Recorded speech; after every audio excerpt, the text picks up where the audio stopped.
queridas irmãs, meus queridos irmãos, que sejamos bem-vindos neste momento de acolhida, de parada, de respirarmos fundo para atentarmos para as palavras do Evangelho, capítulo 18, item 16. Reconhece-se o cristão por suas obras. Aquele que me dizem, Senhor, Senhor, não entrarão todos no reino dos céus, mas só aquele que faz a vontade de meu Pai que está nos céus. Escutai essas palavras do Senhor, todos vós que repelis a doutrina espírita como uma obra do demônio. Abri vossos corações, pois o momento de ouvir chegou. Basta trajar a libré do Senhor para ser um fiel servidor? Basta dizer, eu sou cristão, para seguir o Cristo? Procurai os verdadeiros cristãos, e vós os reconhecereis por suas obras. Uma árvore boa não pode produzir maus frutos, nem uma árvore má produzir bons frutos. Toda árvore que não produz bons frutos é cortada e lançada ao fogo. Eis as palavras do Mestre, discípulos de Cristo, compreendei-as bem. Quais são os frutos que deve reproduzir a árvore do cristianismo? Árvore poderosa, cujos ramos espessos cobrem com sua sombra uma parte do mundo, mas que ainda não abrigaram todos aqueles que devem se reunir ao seu redor? Os frutos da árvore da vida são os frutos de vida, de esperança e de fé. O cristianismo, tal como fez durante muitos séculos, prega sempre essas divinas virtudes, procura espalhar os seus frutos, mas quão poucos são os que acolhem. A árvore é sempre boa, mas os jardineiros são maus.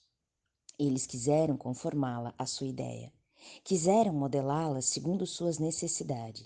Eles a cortaram, diminuíram-na, mutilaram-na. Seus ramos estéreis não produzem maus frutos, pois nada mais produzem. O viajor sedento, que se detém sobre sua sombra para procurar o fruto da esperança, que deve lhe restituir a força e a coragem, não distingue senão ramos infecundos, fazendo pressentir a tempestade. Em vão, ele procura o fruto de vida na árvore de vida. As folhas caem secas. A mão do homem, de tanto manejá-las, queimou-as.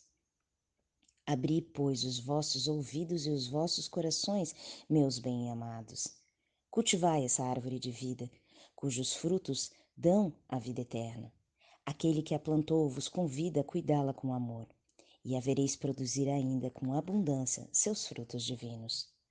Deixai tal como Cristo vô-la deu. Não a mutileis. Sua sombra imensa quer se estender sobre o universo.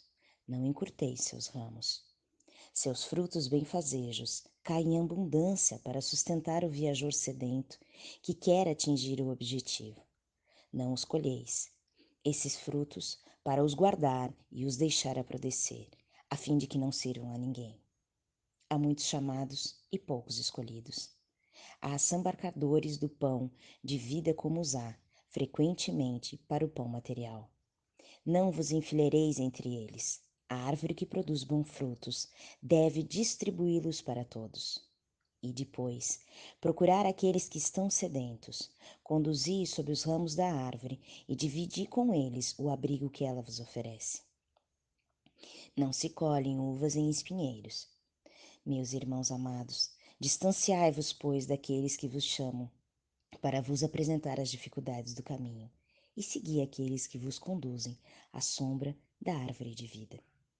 O Divino Salvador, o justo por excelência, disse, e suas palavras não passarão.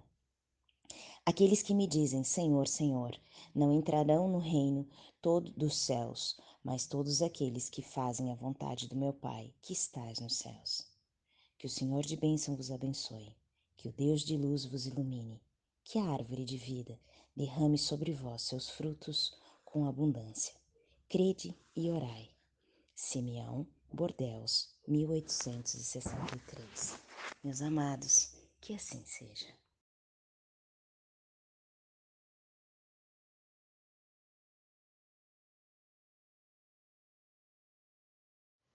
Boa noite, amigos Zona Luz. Estamos mais uma vez reunidos aqui para conversarmos um pouco a respeito da doutrina espírita. esse nosso costume, né, de toda quarta-feira fazermos nosso estudo e o passe na via desse canal no YouTube. Aproveitando para lembrar a todos que o canal é impulsionado pela opção de gostei ou não gostei, e é importante que vocês deem, se gostarem de nossas aberturas, nossas conversas, colocar ali a sua aprovação e também divulgar junto aos amigos, seus contatos, para que o canal se torne mais popular e tenha um alcance maior. Sempre em favor do movimento espírita e da divulgação da doutrina, que é sempre o maior objetivo nosso.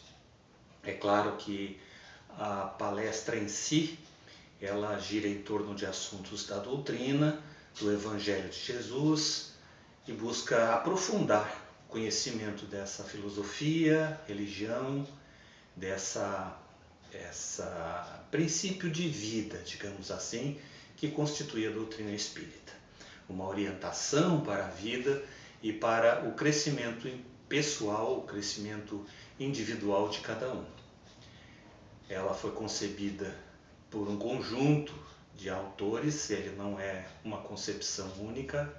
Objetivamente, ela foi organizada por Kardec, que colecionou ensinos de muitos espíritos por muitos anos e fez a compilação desses estudos. E o mestre lyonês, como é conhecido Allan Kardec, ele teve uma felicidade muito grande na assertiva da organização dos capítulos, na estrutura, principalmente do Livro dos Espíritos, que é o livro base da doutrina. Mas o objetivo nosso é conversar sobre aspectos que nos levem à prática, no cotidiano, do Evangelho de Jesus. Nós estamos acostumados a uma religiosidade afastada da realidade, uma religiosidade que é praticada de modo frequente, com periodicidade, mas com um descolamento da realidade. Então nós, principalmente os católicos, fomos educados no catolicismo e dentro disso na ideia de que a religião se desenvolve na igreja e que ela é praticada pelo afastamento do pecado. E se busca, sobretudo, vencer essa etapa terrena, praticando menos equívocos possível, fazendo o bem possível, e dentro disso há uma convergência. Mas o que está destacando a doutrina espírita é justamente essa capacidade de trazer para o cotidiano, trazer para dentro do lar, trazer para dentro da vida prática das pessoas e nos afastando, diminuindo um pouco a questão do rito, que nós com frequência associamos a religião ao acendimento da vela, à genuflexão, a ajoelhar-se diante de um altar, a ter esta atitude de adoração com uma expressão corporal. Quando nós, sendo seres espirituais, todos nós somos seres espirituais, somos espíritos vivendo um episódio transitório na matéria, passageiro mesmo. Então, nós precisamos nos reeducar para uma religiosidade do espírito, para uma religiosidade que nos leve a expressar no cotidiano uma vida de mansitude, de pureza de coração, de pobreza em espírito, significando desprendimento das coisas materiais. Isso tudo caminha com uma mudança que é a própria mudança do entendimento dessa religiosidade, trocando os ritos, as formas, pela essência, pelo comportamento, pela vigilância dos pensamentos e sentimentos. Nessa expressão, o cotidiano nos chama muito a atividades, à produção, à reexecução e realização de tarefas, umas apanhadas às outras, e à medida que a nossa agenda de atividades familiares, profissionais, de lazer ela vai se acumulando, nós temos a tendência na materialidade de nos afastar do plano espiritual, de nos afastar dos elementos morais que regulam, que preexistem e que estão ligados ao espírito, que preexiste à matéria, que independe da matéria e que nela ativa e dá circunstâncias. Em outras palavras, nós navegamos nas energias que nós mesmos emitimos. Em outras palavras, se nós podemos praticar o pensamento e sentimento de uma forma diferente, isso depende basicamente de conscientização. E vamos lá, essa palavra é muito utilizada e tomar consciência é uma coisa mais difícil de compreender do que conceituar propriamente. Porque à medida que conceituamos, nós aprisionamos a verdade a um ponto de vista. Então o objetivo aqui nessa discussão não é obviamente trazer conceitos, mas trazer uma visão, uma possível visão. Consciência desperta é a prática da atenção. Uma atenção que soma o seu interior, a sua autopercepção, àquilo que se está vivendo, ao momento, ao diálogo, à relação com a pessoa. E embora nós estejamos aqui conversando, um dialogador e vários, uma assembleia, por assim dizer, os assistentes, né, por trás da mídia que sustenta essa plataforma, nós estamos aqui procurando expor um ponto de vista e procurar acompanhar o raciocínio, chamar o raciocínio de vocês para dentro desta verdade. Nós somos inteligências individualizadas. Nós temos um Deus infinitamente bom e justo.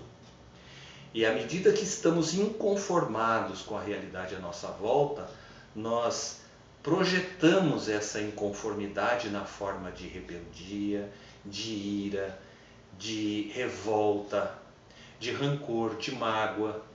E estes sentimentos, por isso é importante a atenção aos sentimentos, os sentimentos que vão gerar emoções como tristeza, como desânimo, como, enfim, e paralisam a nossa capacidade de inteligir, de pensar, de produzir. À medida que nós nos aproximarmos deste estar espiritual, desse perceber-se como espírito, nós vamos conseguir maior criatividade, portanto, porque nos afastamos diante da aceitação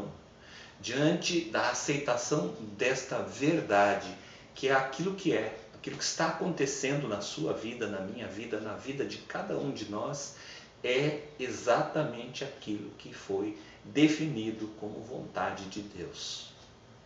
Essa percepção está na lição evangélica do Cristo, na oração dominical. Ele diz: faça, Pai, a tua vontade, assim na terra como nos céus. Ali está definida nessa frase que nós devemos aceitar aquilo que acontece, aquilo que são coisas que não dependem da nossa vontade, para podermos estar num estado de graça, num estado de aceitação plena, num estado de harmonia com o universo, harmonia que vai se projetar em tudo aquilo que está à nossa volta. E a consciência, onde é que entra?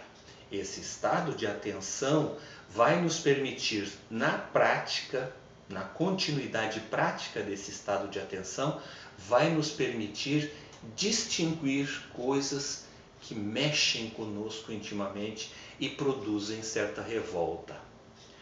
Aquele barulho de sirene quando você está lendo ou estudando, aquele ruído diferente que é profundo e irritante, o choro de uma criança que te perturba, enfim, os mais diversos estímulos que a realidade à nossa volta produzem e que nós inconscientemente, vejam bem, não estando atentos, deixamos que o nosso sentimento né, de reação, ative estes sentimentos e essas emoções de tristeza, de revolta que baixam o nosso padrão energético. Então, do que estamos falando? Estamos falando de prestar atenção aos nossos sentimentos e pensamentos e estarmos mais presentes onde quer que estejamos, observando a vida e partilhando dela em harmonia. Conscientes que estaremos de ser a vontade de Deus projetada à nossa volta, segundo as energias que nós mesmos estamos emitindo. E à medida que nós formos mais benevolentes, indulgentes, que nós formos perdoando mais, atuando dentro dessa égide de aceitar como se é, aceitar as coisas como são, não significa dizer acomodar-se ao erro, não significa ser conivente com o erro do outro, não. Mas tomar o cuidado de interferir com o tato, de fazer a expressão de nossa vida sentimental ser a expressão do amor essencial. O amor que nos une a todos. O amor fraterno que realmente constrói relações. O amor que nos leva a ser compreensivo, manso, prudente. Nessa caminhada de perceber isto na doutrina, nos ensinamentos essenciais da doutrina, não basta que nós saibamos. Eu sei que eu sou um espírito vivendo na matéria. Sei. Mas estou praticando minha vida espiritual? Que valores efetivamente movimentam minhas intenções? Onde estão baseados meus sonhos? Como está o nível de interferência de autoridades externas na minha vida, nas decisões pessoais que eu tomo? Então, esta referência e estes valores vão me dar indicação clara de onde é que está vibrando a minha assinatura energética e, consequentemente, que semeaduras eu faço em relação à vida. Estas conclusões e essas máximas estão impressas num pequeno opúsculo criado por Kardec, chamado de O Espiritismo na sua expressão mais simples. Este livreto ele é muito rico porque traz, segundo o próprio Kardec, uma essência dos princípios e máximas que orientam a doutrina espírita.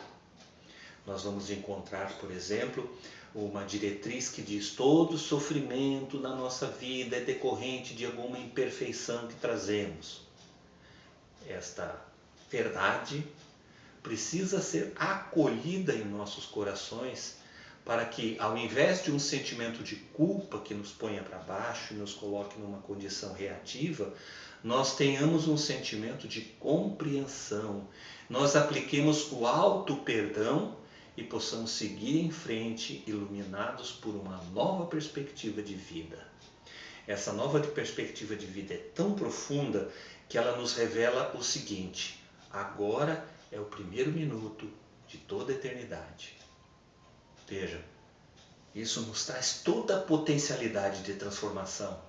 Por mais que havemos errado na vida, por mais que tenhamos feito bobagens, tenhamos ferido por ciúme, por ódio, por inveja, que nós tenhamos nos deixado mover em decisões pequenas, muitas vezes, mas com grandes consequências na nossa vida e na vida dos outros.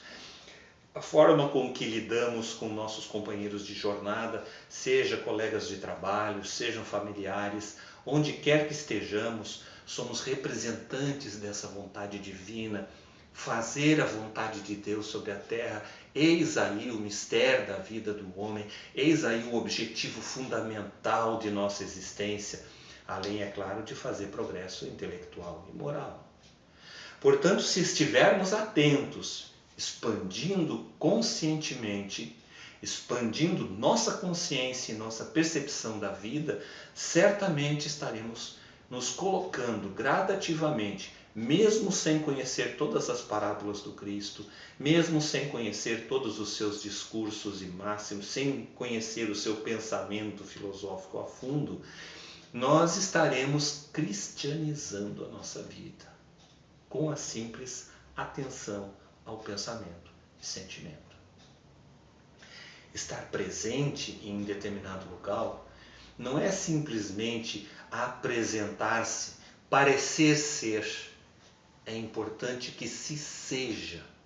E este ser não é algo complexo como decorar um papel de um artista, deter uma personalidade, apresentar uma personalidade. Não estamos preocupados com isso. Estamos preocupados com o exercício de percepção de si mesmo na realidade, na condução da realidade que estamos. Isso é estar consciente. Então, essas reflexões estão baseadas em várias bibliografias. Existem vários autores que trabalham com isso, como Augusto Cury, Judy Krishnamurti, o Eckhart Tolle, do Poder do Agora. São autores que trabalham a ideia de um tempo condicionado ao ritmo de nosso próprio pensar. Não é o tempo cronológico, o tempo do relógio, mas o tempo que está em nossas mentes e que produz em nós mais ansiedade ou mais tranquilidade e paz e harmonia para o pensamento e para a ação na vida. Trata-se, portanto, de ativar a consciência, melhorar nosso padrão de consciência, nos fazer presentes e realizarmos a vida alegre e possível diante das nossas limitações, combinando a aceitação e a ação benevolente. O próprio Kardec escolheu como lema dessa doutrina: fora da caridade não há salvação.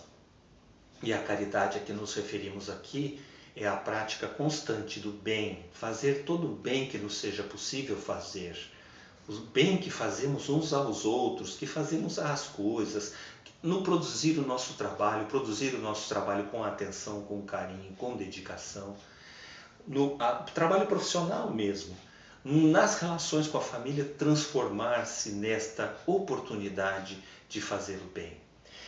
E ainda aí, e mesmo aí, praticar a indulgência, que significa julgar menos os outros, aceitar mais as pessoas como elas são, como representantes da vontade de Deus em nossas vidas.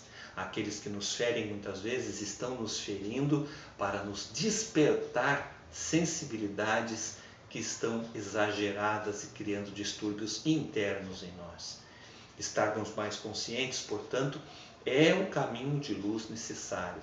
E é conscientemente praticando a caridade que nós vamos gradativamente reduzindo o nosso ego, a importância que damos à nossa imagem, a importância doentia, muitas vezes, que damos à nossa vontade e a necessidade de que tudo à nossa volta cumpra-se de acordo com nossas expectativas. À medida que reduzimos isso, ganhamos maturidade psicoemocional e, consequentemente, mais um exercício de vida mais pacífico e fraterno. Era isso que nós tínhamos para hoje, para dialogar com os irmãos do Ana Luz. E mais uma vez eu peço que, se gostaram de nossas assertivas, se gostaram de nossas reflexões, deem seu like aí na teclinha do dispositivo e, se possível, divulguem, contribuam com a expansão da doutrina espírita. Um grande abraço e até a próxima semana. Boa noite, meus irmãos. Sejam todos muito bem-vindos a essa noite de oração e de muito amor. Queridos irmãos, fechem seus olhinhos, relaxem suas mentes, abram os vossos corações para que vocês possam receber tudo aquilo que a espiritualidade amiga preparou para cada um de vocês nessa noite. Façam os seus agradecimentos, os seus pedidos, com fé, porque a espiritualidade amiga está aqui, junto com vocês neste momento, para lhes doar as boas energias, para lhes dar o alento para aqueles que nesse momento estão em momentos de sofrimento, de angústia, de dor. Que o Pai amado se compadeça das dificuldades de cada um de vocês nesse momento. Que Ele dê a cada um de vocês o seu amor generoso. Que Ele afague, que Ele abrace a cada um de vocês e de todos os seus. Senhor Pai amado, diante da Tua bondade absoluta, dê colo. Dê, Pai, a todos esses Teus filhos forças para continuar em sua caminhada. Ave Maria, cheia de graça, o Senhor é convosco. Bendita sois vós entre as mulheres, e bendito é o fruto que do teu ventre nasceu Jesus. Santa Maria, Mãe de Deus, rogai por nós, os pecadores, agora e na hora do nosso desenlace. Que vocês tenham uma noite abençoada, meus irmãos. Que assim seja.